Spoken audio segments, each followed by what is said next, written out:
ഈ ഒരു കാര്യത്തില് ഞാൻ റഹ്മാനെ സമ്മതിച്ചിരിക്കുക. ഇത്ര ചുരുങ്ങിയ സമയത്തിനുള്ളില് ഇഷ്ടപ്പെട്ട സ്ഥലത്തേക്ക് ഒരു ട്രാൻസ്ഫർ എന്നൊക്കെ പറഞ്ഞു കഴിഞ്ഞാൽ അത് ആഭ്യന്തരമന്ത്രിയുടെ ഡ്രൈവർ നമ്മൾ അലിയച്ചാരാണ് സാർ. ഒരു ട്രാൻസ്ഫറിനെങ്കിലും പ്രയോജനപ്പെട്ടില്ലേ പിന്നെ പണ്ട് പെങ്ങളെ കെട്ടിച്ചോടത്തോണ്ട് എന്താ കാര്യം? അതെ ശരിയാ. മണ്ണ് ഇത്ര ഇട്ടാ മതിയോ സാർ? ആ മണ്ണ് കുറച്ചുകൂടെ വേണം. തെക്കേ മൂലയ്ക്ക് കുറച്ച് മണ്ണിന്റെ കുറവുണ്ട്. ഉള്ളത് പറഞ്ഞാൽ ഈ മണ്ണും ചെടികളൊക്കെ നാട്ടുകാർ സംഭാവന എന്നാന്ന് പറയുമ്പോ വിശ്വസിക്കാൻ പ്രയാസമുണ്ട്. ചോദിക്കേണ്ടത് ചോദിക്കേണ്ട സമയത്ത് ചോദിക്കേണ്ട രീതിയിൽ ചോദിച്ചാൽ ആരും തരും റഹ്മാൻ. പക്ഷേ ചോദിക്കാൻ പഠിക്കണം. പോലീസുകാരെ ചോദിക്കാൻ ആരെങ്കിലും പഠിപ്പിക്കണോ സാറേ? അവന്റെ ജന്മം തന്നെ ചോദിച്ചു മുടിയാനുള്ളതല്ലേ? ഇൻസ്പെക്ടർ സാറേ, അവിടുന്ന് മനസ്സ് വിചാരിച്ച് എന്തെങ്കിലും ചെയ്തു തന്നേ പറ്റൂ. കൊച്ചെ നീ കാര്യം പറ്റി തുറന്നു പറ. തലയും വാലില്ലാതെ അദ്ദേഹം എന്തെങ്കിലും ചെയ്യണമെന്ന് പറഞ്ഞാൽ എന്താ മനസ്സിലാക്കേണ്ടത്? അതൊക്കെ അദ്ദേഹത്തിന് അറിയാം. ഞാൻ ഒരാഴ്ചയായിട്ട് പുറകെ നടക്കല്ലേ സാറേ. റഹ്മാൻ, സ്വന്തം അനിയനെ വീട്ടുപറമ്പിൽ നിന്ന് പുറത്താക്കണമെന്നാണ് പരാതി. ഒരമ്മയുടെ വയറ്റിൽ നിന്ന് വന്നവർ തമ്മിൽ ഇങ്ങനെ കലയിക്കുന്നത് ശരിയാണെന്ന് ചോദിക്കും. ഒരമ്മയുടെ വയറ്റിൽ നിന്ന് വന്ന മാതിരി അല്ല സാറേ അവന്റെ കയ്യിലിരിപ്പ്. നിങ്ങളുടെ കയ്യിലിരിപ്പ് ചെയ്യില്ലെന്നാണ് അയാളുടെ പരാതി. സാർ ഞാൻ പറയുന്നത് വിശ്വസിക്കും. എനിക്ക് വേണ്ടി ഇതൊന്ന് ചെയ്തു തന്നേ പറ്റൂ. സാറിന് പുണ്യം കിട്ടും. പുണ്യമല്ലാതെ എന്ത് കിട്ടും? അദ്ദേഹം ചോദിക്കുന്ന കേട്ടില്ലേ? പുണ്യമല്ലാതെ എന്ത് കിട്ടുമെന്ന്. എന്ത് കൊടുക്കും? അയ്യോ, ഞങ്ങള് പാവത്തുങ്ങളാ സാറേ. ആ, ഒരു 500 രൂപ കൊണ്ടൊന്നെല്ലാം ശരിയാകാം എന്ന് വേണമെങ്കിൽ എനിക്ക് പറയാം. പക്ഷെ ഞാനത് പറയില്ല. അത് സാറ് ചോദിക്കും. പിന്നെ നന്നായി ആലോചിച്ച് പറ. സാറിന്റെ മനസ്സ് തുറന്ന് പറഞ്ഞാലല്ലേ എനിക്ക് എന്റെ മനസ്സ് തുറക്കാൻ പറ്റൂ. എന്ത് പണി ചെയ്താ നിങ്ങൾ കഴിയുന്നത്? 5-8 പശുക്കളുണ്ട് സാറേ. അതിന്റെ പാല് വിറ്റാ ഞങ്ങൾ കഴിയുന്നത്. പാല് നിങ്ങൾ എടുത്തോ? ചാണകഞ്ഞുണ്ടോ? ചാണകോ? ഈ സമയത്ത് കുറച്ച് ചാണകപ്പൊടിയുടെ കറികളുണ്ടല്ലോ. ഈ ചെടികളുടെ ഗെറ്റപ്പ് വേറെ ആയിരിക്കും. അയ്യോ, ചാണകം എത്ര വേണേലും കൊണ്ടുവരാം. റഹ്മാൻ സാർ, ചോദിച്ചു വാങ്ങുന്നത് എന്തും കൈക്കൂലിയാണെന്നാണ് അമ്മ പറയാറുള്ളത്. അപ്പൊ ആ നിലയ്ക്ക് ചാണകവും കൈക്കൂലിയാണ്. ഇപ്പോഴാണ് സാർ എനിക്കൊരു കാര്യം ബോധ്യമായത്. ചോദിക്കേണ്ടത് ചോദിക്കേണ്ട രീതിയിൽ ചോദിക്കേണ്ട സമയത്ത് ചോദിച്ചാൽ ചാണകവും കിട്ടുമെന്ന്. റഹ്മാൻ സാർ, മനോരമ വേണോ? ആ വേണോ? അതിനെ ഞാൻ ഇത്ര നേരം കാത്തിരുന്നേ. ഒന്ന് താന്നേ. ആ ജോൺസന്റെ നോവൽ വായിച്ചിട്ട് ഉടനെ അങ്ങ് തരാലോ. പ്ലീസ് ഒന്ന് താന്നേ. പ്ലീസ് ഒന്ന് താന്നേ. പ്ലീസ്, ഞാൻ വായിച്ചിട്ട് ഉടനെ തരാം.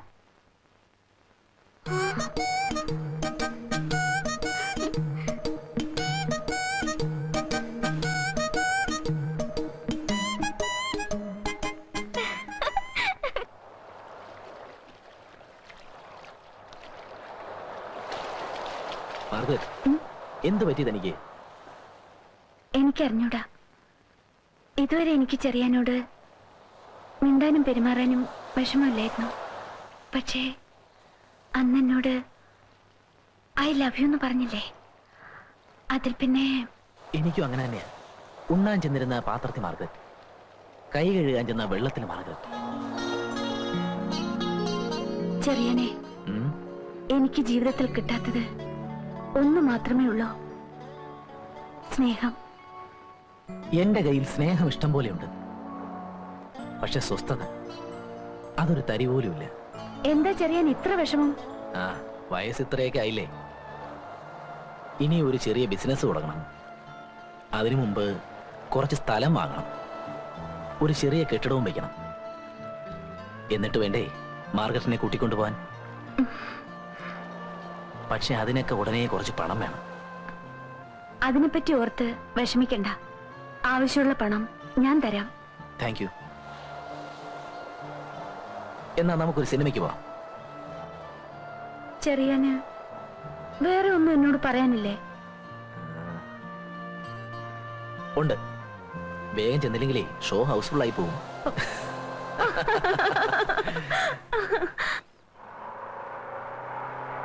എല്ലാം കൂടെ നീ എടുക്കണ്ട. ആ പാക്കറ്റ് ഞാൻ തരാം. വേണ്ട ഏട്ടാ, ഞാൻ വെച്ചോളാം. ചേട്ടന് മാത്രമേ ഉള്ളൂ എന്നോട് ഇത്രയും സ്നേഹം. ആ പിശാരി ചേട്ടൻ സമയം കിട്ടി അപ്പൊ എന്നെ കുറ്റപ്പെടുത്തും. അപ്പൊ ചെറിയാനോ? ആ ചേട്ടൻ പിന്നെയും ഭേദ. അയ്യരെങ്ങനുണ്ട്? അങ്ങേരെ ആള് പാവാ. പക്ഷെ എന്നെ ഭയങ്കര പേടിയാ. എപ്പോഴും എന്റെ കൈയും കാലും കാണിച്ചോണ്ടിരിക്കണം. അങ്ങേര് വീട്ടിലേക്ക് ഒരു സാധനവും മേടിക്കത്തില്ല കേട്ടോ. എല്ലാം നമ്മുടെ വീട്ടിൽ നിന്ന് ഓസാ. ഏതായാലും നീ ആരെയും വെറുപ്പിക്കണ്ട. അവരെല്ലാം നിന്നെ പറ്റി നല്ലത് പറയുന്ന കേൾക്കാനാ എനിക്കിഷ്ടം. ചേട്ടനെന്ന് വീട്ടിൽ പോയിട്ട് ഇനി എന്ന് വരും? 2 ദിവസത്തിനുള്ളിൽ. വീട്ടിലാരൊക്കെ ഉണ്ട്? 2 കുഞ്ഞുങ്ങള്. യോ, ചേട്ടൻ കല്യാണം കഴിച്ചാണോ? കല്യാണമൊന്നും കഴിച്ചിട്ടില്ല, പക്ഷെ 2 കുഞ്ഞുങ്ങളുണ്ട്. എങ്ങനെയാന്നായിരിക്കും? എന്റെ അച്ഛനും അമ്മയും. ഇതിന്റെ ഒന്നും ആവശ്യപ്പെടില്ല. നീ അഹങ്കാരം കൂടുന്നു. നിനക്ക് തൃപ്തിയായോ? ഇത്രയും ആളുകളെ ഇവിടെ വിളിച്ചുകൊണ്ട് കഴിഞ്ഞപ്പോ നിനക്ക് തൃപ്തിയായോ? ഇതിനെല്ലാം കാരണം നിങ്ങൾ ഒരുത്തനാ. ഞാൻ ഇനി എറിയോ? ഇനി എറിയോ? എന്താണ് ഇവിടെ എക്സിബിഷൻ കാണുന്നത്? ഇങ്ങോട്ട് പറയാ ഇറങ്ങണതാണ്. എടാ താഴെ ഇറങ്ങാൻ പോരടാ.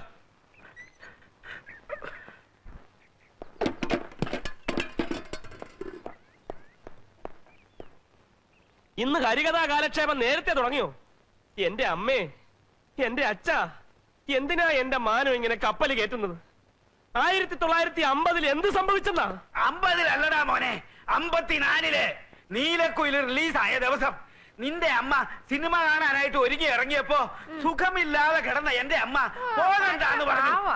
അന്ന് കമാനൊരക്ഷരം മിണ്ടാതെ കണ്ണീര് ഒലിപ്പിച്ചു നിന്ന നിന്റെ ഈ അമ്മ ഇന്ന് നേരം വെളുത്തപ്പോ മുതല് ദംഷ്ട്രീ കാണിച്ച് എന്റെ നേരെ ചാടി കയറാണ്. അമ്മേ, ഞാൻ ജനിക്കുന്നതിന് മുമ്പ് നടന്ന കാര്യം ജനിക്കുന്നതിന് മുമ്പ് തന്നെ തീർത്തുകൂടായിരുന്നോ? അതെങ്ങനെയാ? അന്ന് ഇങ്ങേര് സിംഹം അല്ലായിരുന്നോ? ഇന്നല്ലേ പൂച്ച പോലെ ആയത്. എന്നാലും കാത്തിരുന്ന് കസവും കൊണ്ട് കൊടുത്ത് ഞാൻ ആ സിനിമയൊന്ന് കാണാൻ പോവാന്ന് വെച്ചപ്പോ കുളവി തള്ള എന്നാ ഞാൻ പിടിക്കും. എന്നാ പിന്നെ ഞാൻ മാത്രമായിട്ടെന്നാ വെറുതെ ഇരിക്കുന്നത്? വേണ്ടടോ, നെഞ്ചു കലങ്ങി പോവും. വേണ്ട. വനജാദേവി 19 വയസ്സ്, കാർത്തിക നക്ഷത്രം,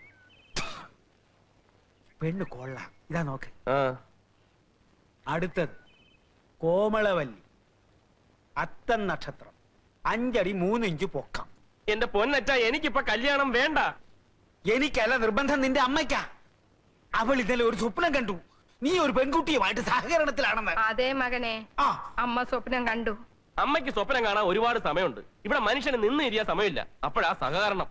എന്നാ നീ അവക്കൊരു വാക്ക് കൊടുക്ക. എന്നെ ഇരുത്തി പൊറപ്പിക്കുന്നില്ല. എന്ത് വാക്ക്? നീ എന്ന് കല്യാണം കഴിക്കുന്നോ ആ പെൺകുട്ടിയെ ഞങ്ങള് തീരുമാനിക്കും. എന്താണ് നിനക്ക് സമ്മതിക്കാൻ ഒരു വിഷമം? സമ്മതിക്കാൻ വിഷമമോ?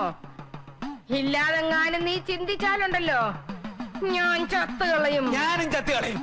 മണ്ടയ്ക്കാട്ട് ഭഗവതിയാണ് പറയുന്നത്, ഞങ്ങള് തീരുമാനിക്കുന്ന പെൺകുട്ടിയെ നീ വിവാഹം കഴിച്ചില്ലെങ്കിൽ മകനെ നീ നട്ടം തിരിയും.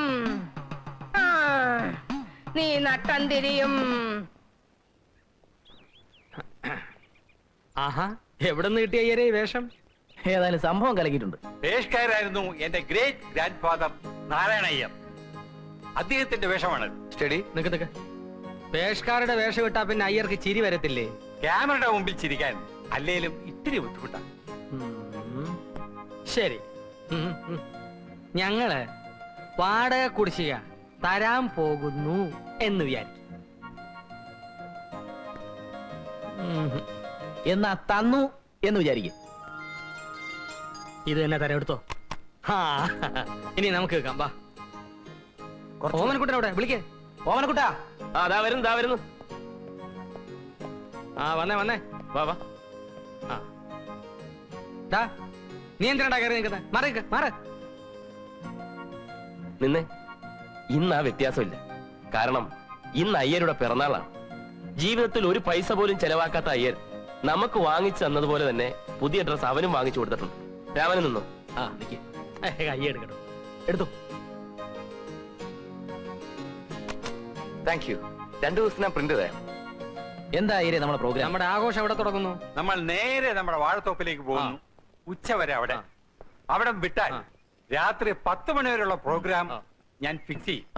എന്റെ കൂടെ നിന്നാ മതി. ചിലരൊക്കെ എടുത്തിട്ടുണ്ടല്ലോ. അവസാനം കോട്ടും കോപ്പും. രാമ, ഞങ്ങൾ വരാൻ എന്തായാലും രാത്രി 10 മണിയാവും. നീ ഭക്ഷണമൊക്കെ കഴിച്ച് കഥ കടച്ച് കിടന്നു. ദാ ഇതിരിക്കട്ടെ, ചെലവാക്കണ്ട. എന്തെങ്കിലും അത്യാവശ്യം വന്നാ ദാ വരുന്നു.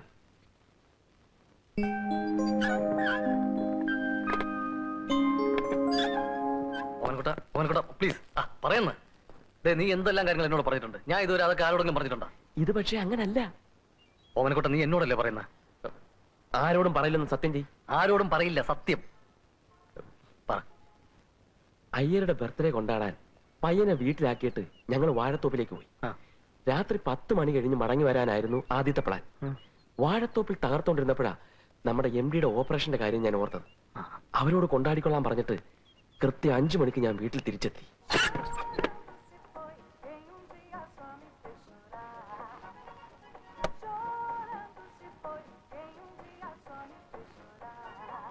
രാമ,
രാമ കഥ തുറക്ക്.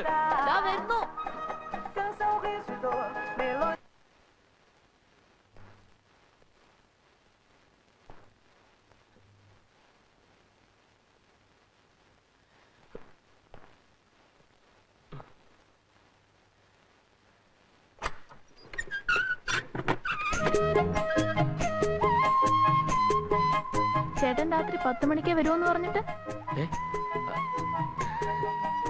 ദേ ചേട്ടൻ നല്ല വേർക്കുന്നു.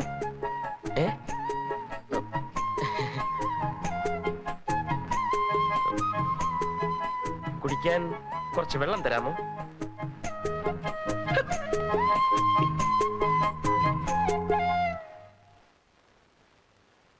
നീ ബാക്കി നടന്ന കാര്യങ്ങളൂടെ പറ. അയ്യര് സംഘം ആഘോഷം കഴിഞ്ഞ് തിരിച്ചു വരുന്നതിന് മുമ്പ് ഞാൻ അറിഞ്ഞ കാര്യം അവളെ ധരിപ്പിക്കണമെന്ന് എനിക്ക് ഒരേ ടെൻഷൻ. പക്ഷെ ഒരു കാരണം ഒത്തു കിട്ടണ്ടേ? ഒടുവിൽ ഒത്തു കിട്ടി.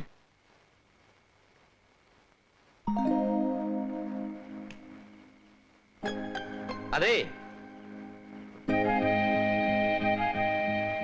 പിന്നെ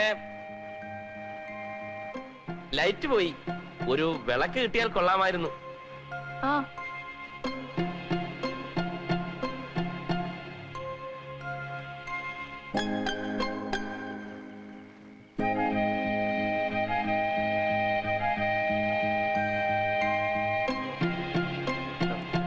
ഇരിക്ക്. ഇയാളിങ്ങോട്ട് ഇരിക്ക്. ചേട്ടൻ എന്താ എന്നെ വിളിച്ചേ? ഇയാളെന്നോ? ചേട്ടൻ അങ്ങനല്ലല്ലോ എന്നെ വിളിക്കാറ്. ഇരിക്കടോ. അയ്യോ, ഇതിന് വട്ട. എന്താ എന്താ എന്താ പറഞ്ഞ? ഇതിന് വട്ടാന്ന്.